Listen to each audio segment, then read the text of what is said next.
Hi, you're listening to What's New Today. This is a kids and family podcast about current events shaping our worlds. And this is your host, Sangeeta. And as we come very close to the end of 2023, we begin our series of episodes which give us a quick wrap up of events that have shaped 2023. But this episode is a little different. It's not exactly events that we're going to be talking about. We are talking about things that kids love. Many kids love. I can't say all kids love, which is to read. So this is an episode about books that kids love to read. And in this episode, I'm joined by three kids who clearly are bookworms. So I don't need to describe, how much they love books any further. So of the three, I should say one of them is joining me from Chennai and two are from Mumbai. Would you like to quickly introduce yourselves and the Chennaiite? Please do tell us how things are, where you live. We are recording this episode on the 6th of December 2023 and Chennai was hit by a cyclonic storm a couple of days ago and there's been a lot of flooding. Hi, I'm Isabel Abraham. I'm currently 10 years old and I live in Mumbai, Kanpur. As Sangeeta ma'am already said, I am an absolute bookworm. There are non-absolute bookworms? I don't know, maybe. What's your definition of a non-absolute bookworm then? A person who loves reading books but doesn't read them like so often, like maybe one chapter in a day. That's a non-absolute bookworm. Yeah. Okay, wonderful. But they still love books. Okay. Hello, I'm Prakriti and I'm gonna turn 10 soon. I live in Mumbai. Advanced birthday wishes, Prakriti. I can see that you're excited about your turning 10 very soon. Yeah. Any special plans? Well, not many, but yeah, I'm happy. You're happy. You're entering the first double-digit age. Yeah. From 9 to 10, right? Yeah, that's going to be a lot of candles on your birthday cake. Welcome, Prakriti. Welcome, Isabel. Hi guys, I'm Isha. I live in Chennai. I go to Babaji Vidyashram and I'm 14 years old. I absolutely love reading books. And recently we had the cyclone, as Sangeeta ma'am mentioned, and our schools were closed for the past few days. Yeah, we didn't have school from Monday. I'm not sure our school plans on opening anytime soon. So we had lots of flooding and waterlogging near all areas. A few of the people had to be evacuated because they didn't have access to drinking water. But thankfully, now they're all safe. All good. Wonderful. Good to hear. I thought we'd kickstart this episode with a tiny little quiz on a bunch of books that I think most of you must have read, but I did check with the three of you earlier if you've read these books. If you've read Thea Stilton, Geronimo Stilton, and I'm sure all of you have read some amount of Harry Potter. Yeah. Awesome. Are you prepared for a quick quiz? Yep, of course. Definitely. Do you really want me to keep score in this quiz, or should we just be competitive and not bother keeping score? How would you prefer that? It would be better if it was like friendly. If it was Yeah, friendly. I don't think I'll be able to win even if there was a score. No, don't worry about the winning and losing. The question is whether I should be spending time in keeping score or can we just have interesting banter? Interesting banter. I think it's good to be nice and friendly. Nice and friendly. Okay. What we'll do is I'll ask Isabel the first question. The next goes to Prakriti and the third goes to Isha. And if any one of you does not know the answer, I just pass the question on to the next person. Okay. So we move on in that order. First Yes. question to Isabel. Very simple question. Which school do the Thea sisters go to? They go to Mouseford Academy at Whale Island. That's right. So the Yeah. second question for Prakriti is, why are they called the Thea sisters? They're called the Thea sisters because Thea made them meet each other. Like they met because of Thea. Wonderful. Thanks, Prakriti. Isha, would you like to add any more color to that? It's because they look up to Thea and they find her as an amazing person. So they believe like they could live up to her, and she's also one of their favorite teachers. Wonderful. The third question, Isha. This one's, I think, super easy. Name all the 5 Thea sisters. Okay, I may get this wrong. Forgive me if I do. Because it's been a while since I've read them, but I think I can remember them. There's Nikki, Violet, Colette. Okay, wait, let me think. And answer that. Wait, you'll get it I if she think doesn't Isabel get it. should. I'm sorry, I'm stumped. You want to give it one more shot or shall I pass it? Pass? Okay. Isabel, your turn. Okay. They are Nikki, Pamela, Violet, Colette, and Paulina. Yes, that's absolutely right. Awesome. Okay, we now move to the second round, also on Thea Sisters and Thea Stilton book series. But here, I've just created a bunch of contexts, and I'm going to ask you, who do you think is going to be best placed to do whatever it is that I'm going to ask you about? All right. These are all imaginary contexts. I've made them up. They're not from the book. All right. Okay. First question. So this question is for Isabel. So all 5 of them are off to solve a mystery, and they've landed in an island somewhere near Australia. And they have got to catch a thief as part of solving this mystery, who is some distance away from the airport. And they've got to drive the car really, really fast to reach that thief on time. Who amongst the 5 Thea sisters do you think is best placed to drive the car fastest and get them safely there? Pamela, because she is like the mechanic of the group and she is like a really fast driver. Prakriti and Isha, do you agree? Yeah. Or do you have a different take on it? I have a slightly different take. From what I know, I believe Nikki is from Australia, so she might be better suited because she probably knows the land better. But then it could also be Pamela because she's also a really fast driver. What's your take, Prakriti? Well, it's kind of confusing, but I agree on both of them. You agree with both? Okay. So what we can do, Pamela can drive and Nikki can give her the directions. Navigation in a way. Yeah. Yeah, that would be a good idea. Okay, wonderful solution to this. Now, the second question, while all 5 of them are driving really, really fast, to catch that thief, they get a message that the thief has sort of made an escapade from that place. And but no matter how quickly they land in that place, they're not able to catch the thief. But he has left his phone behind by mistake. And one of them is able to somehow crack the password to that phone and find out details about the next destination of this thief. Who amongst the 5 do you think is best placed to do this? I think it's Paulina.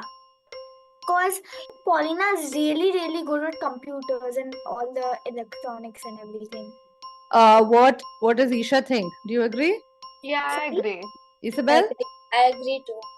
Okay, so we have a consensus on this character. Okay, and the last. So the next destination that Paulina finds out from that phone is a place where a certain kind of an attire, an apparel, is sold, and one of them knows exactly which store in that island sells that kind of an attire. Who do you think might know everything about attires in every part of the world? Okay, this one I can definitely get correct. It's probably Colette because she aspires to be a fashion designer and she probably knows everything related to clothes. Is that general consensus, Colette? I completely agree. Yeah, Colette. Yeah, awesome. Okay, yeah, Colette was my guess too. I'm glad that all 4 of us have agreed on Colette as well. All right, now we move to the next round, which is the Geronimo Stilton round. Okay, this one's a very simple, basic round. I think you all will find it very easy. The first question, Isabel, what does Geronimo Stilton do for a living? He's an author and he publishes newspapers at the Rodents Gazette for living. Awesome. Prakriti, this question is for you. Who is Geronimo Stilton's rival? Rival? Rival, like a competitor. I think I'll pass this question. All right, no problem. Isha? Yeah, I'm stumped. You two are stumped? Okay. Isabel? I think it's the Daily Rat and Sally. Yes, it I is forgot her last name. Sally Ratmausen. Yeah, Ratmausen. Yeah, Sally Ratmausen is Geronimo's rival. Sally runs another newspaper called the Daily Rat. Right? Okay. Isha, this one's for you. Geronimo's nephew also helps him in running the Rawdon's Gazette. Can you name him? It's Benjamin. Yes, it is Benjamin. Absolutely. The next round, I am going to tell you all, I'm going to describe a character from Geronimo Stilton series of books, and I'd like you to guess what the name of the character is. All right? Okay. Isabel, this one's for you. This character is one of Geronimo's friends. He's a detective. I got this. Hercule Poirot. Yes, Hercule Poirot is absolutely right. I love the pun on that word. Second one, this one's for you, Prakriti. This is also one of Geronimo's friends, and she loves animals. She's a big environmental conservationist. Yes, it's Thea because she travels around the world. Thea would be Geronimo's sister, right? This is Geronimo's friend. Shall I give you another hint? Her name starts in P. I'll pass this. This one I kind of remember. I think it's a woman named Petunia Pretty Paws. Petunia. Petunia. Petunia Pretty Paws. Yep, that is the correct answer. The last question is for Isha. This is also one of Geronimo's friends, and this person is a sports person. Loves sports. Very good at lots of sports. Name starts in B. B for bat. Yeah, I'm sorry. I'm not sure. It's a pass. Okay, Isabel. Bruce Hyena.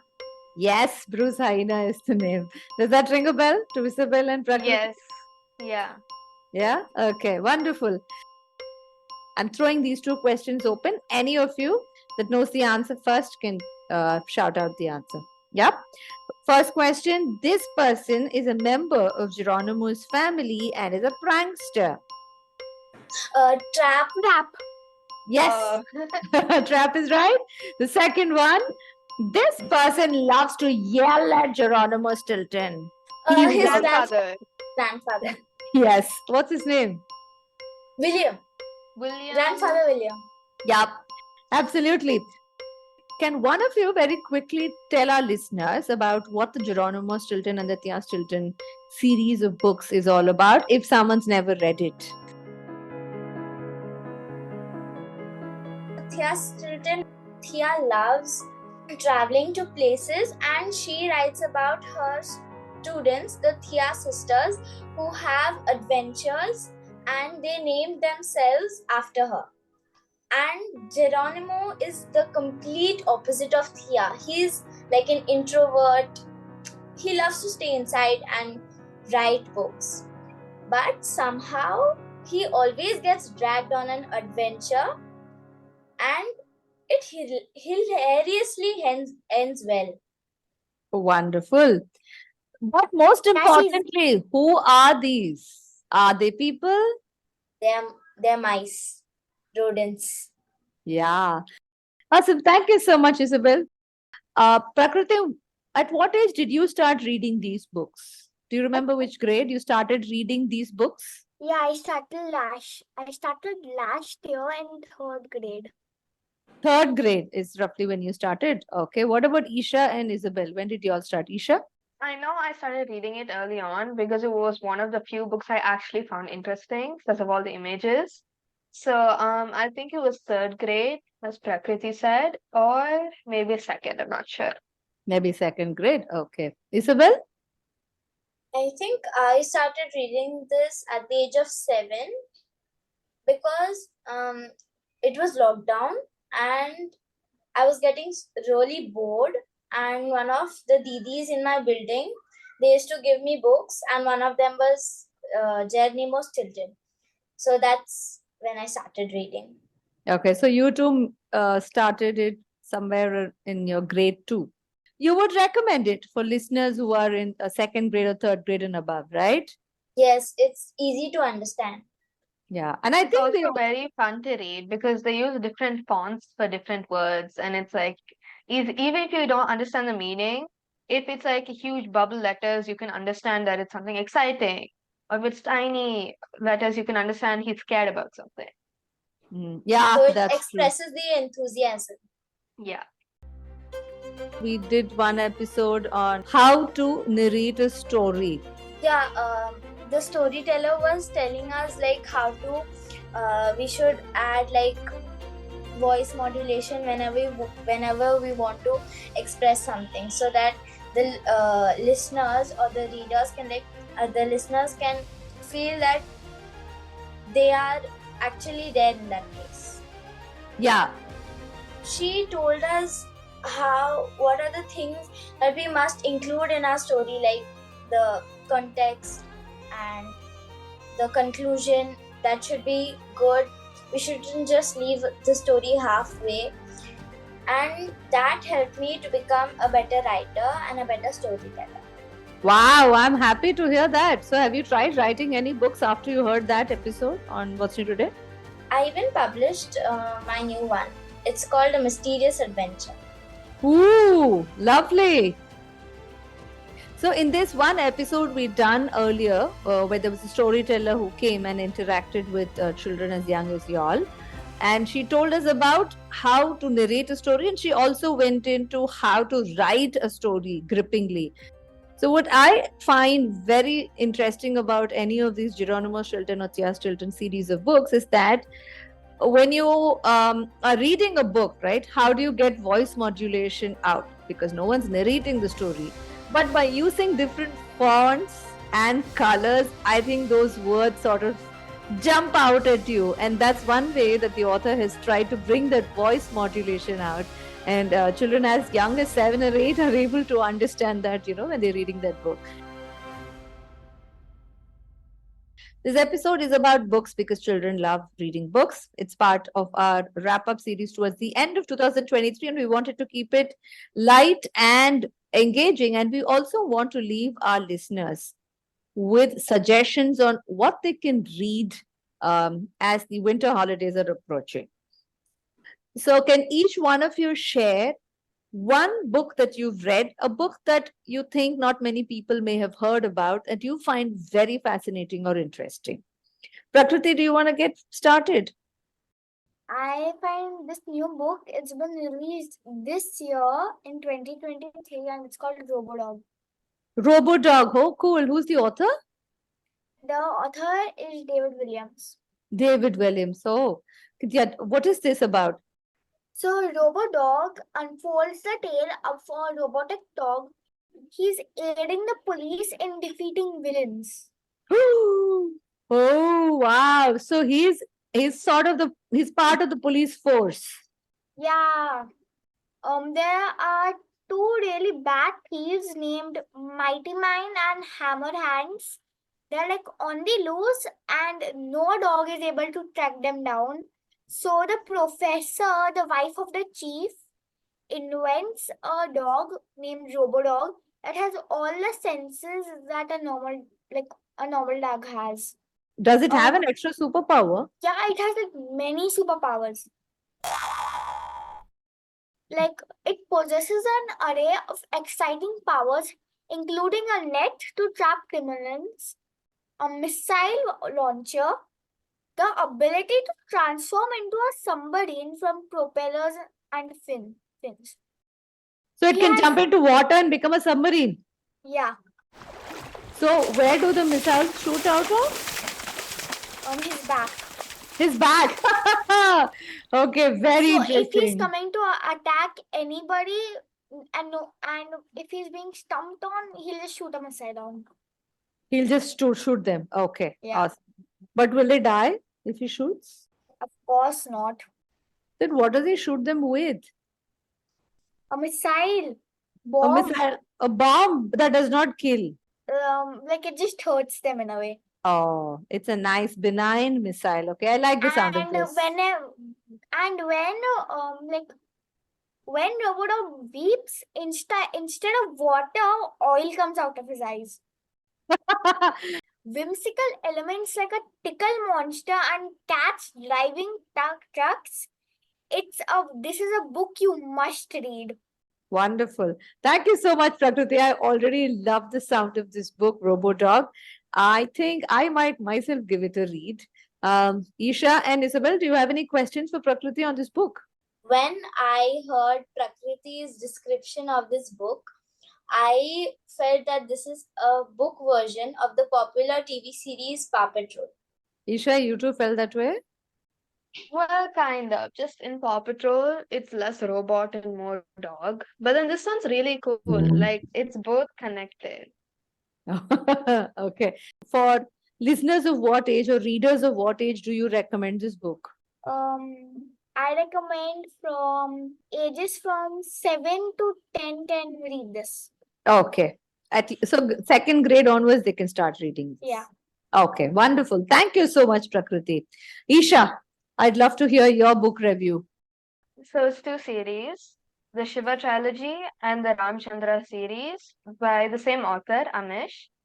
Now it's a really good series because it's more into mythology, and it's probably popular among older readers. It's all about Lord Shiva and Lord Ram, and it's about how they live their lives then, but in a more adventurous sense.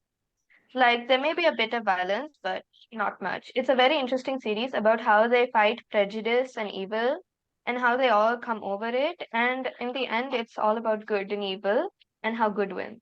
Has either one of you, Prakriti or Isha, heard of the Shiva trilogy by Amish? No, I haven't heard it, but it sounds good. What age would you recommend it then? Maybe 11 and above, maybe 12, depending on how advanced your reading skills are. Maybe next year. Maybe next year. Wonderful. I'm sure you could do it. I'm pretty sure both of you could try. Okay. So 10 plus is also okay. Yeah. Yeah. I don't think the book is difficult to read. I've read the Shiva trilogy, but it's Yeah. also a very different spin on who these gods were. You know, what kind of people they might have been if they had lived in a world the way we can associate or understand. So, Yeah, I like the series because it shows gods themselves thinking of themselves as normal humans and how they react to different situations and how similar it is to normal people. yeah, that is true. And I especially loved their portrayal of the way people fought prejudices against other people who were born with different physical characteristics. Yeah. Hmm. It shows that just because you look different doesn't mean your actions or how you react to things is completely different. It shows that all of us we're still the same in the essence. We're all still human. I'm glad you found it that way too. How people are usually prejudiced against people who don't look like them, whose physical appearance is a little different from them. It's a great read, I agree, for children 11, 12 plus. Yeah, there are lots of philosophical conversations that go on between the main character. But then if you understand it, it's really just a simple lesson. There's good in all of us, but evil too. It does sound interesting, but the way you described it, I think it would be better to wait for next year. Better to wait for next year. Okay. Summer vacation next year, not winter vacation this year yet. Yeah. All right. Okay. Isabel, I'd love to hear the book you've read this year and that you'd like to recommend to our listeners. So this year I read a really interesting book by one of India's most loved children's author, Sudha Murthy. This book is called Common Yet Uncommon. I don't know if it's like really popular. This book is about people who helped Sudha Murthy become the person she is now. So it contains a lot of philosophical quotes, and there is this one really lovely quote at the back of the book. I am just the pearl that weaves the necklace that I owe to the people of my land. So that means like Sudha Murthy is connecting us, the readers, with people she has met during her younger years. I rate this book 5 out of 5 because of its lovely vocabulary and like the instances, the way she describes it is wonderful. Wow. Okay. After you've given the book 5 on 5, I think I'm definitely going and picking it up. Though I would recommend this book for like 9 plus because I think after I read the book, if you read it below the age of 9, I don't think you'll really understand it. So 4th grade or 3rd grade would be good. If you're really, really young, if you're like in grade 2, I think Robodog is a great pick. If you're 9, 10, 11, then Sudhamurthi's Common Yet Uncommon is a great book. If you're 11 plus, 12, if you love reading about mythology, you would love to pick up the Shiva trilogy by Amish.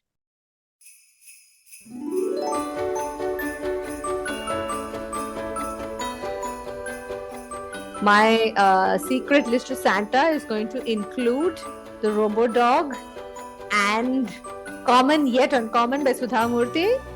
If Santa Claus is listening to this, please ensure that they've been delivered under my Christmas tree for December 25th this year. My birthday is on December 25th. Sorry? My birthday is on December 25th. You are a Christmas doll? Wow! How lovely! Do you like the idea of your birthday falling in the holidays? Yep. Oh, it's okay for you to not go to school and distribute sweets and stuff like that. My birthday is on Saturday, I guess. So I just go to school on Thursday or Friday and distribute chocolates. Okay. So it anyway gets taken care of. Okay. This is lovely to meet yet another December 25th born. My birthday all falls somewhere around Diwali each year. So as a child, I used to feel a little sad because, we get new clothes for our birthdays and for Diwali. So, and I get both like around the same time. It's not like separate celebration. I used to get 2 new clothes. That was always the case, 2 new dresses. But it just didn't feel like a separate occasion where I had enough time to enjoy each new dress. So I thought maybe it was something like that for you. But you're okay with Secret Santa gifts and your birthday gifts all coming on the same day. So along with the dress, we need time to enjoy the dress, don't we? Yeah, correct. Yeah, you need that feeling to sink in. Yes. I'm going to give my own opinion here. I personally think both of you are lucky. My birthday falls on the exams every single year. Eeks. Yeah, that's not a good time to have a birthday at all. Yep. Okay. So I think you guys are definitely lucky. My birthday falls nowhere near the exams. Like this year it fell after the exams. No holidays, no exams, just normal school. Yeah, just normal school. Sounds right. Wonderful. Okay. Thank you so much. I had a right recording this episode. For all of our listeners, we'll leave recommendations to the episodes that we were discussing earlier.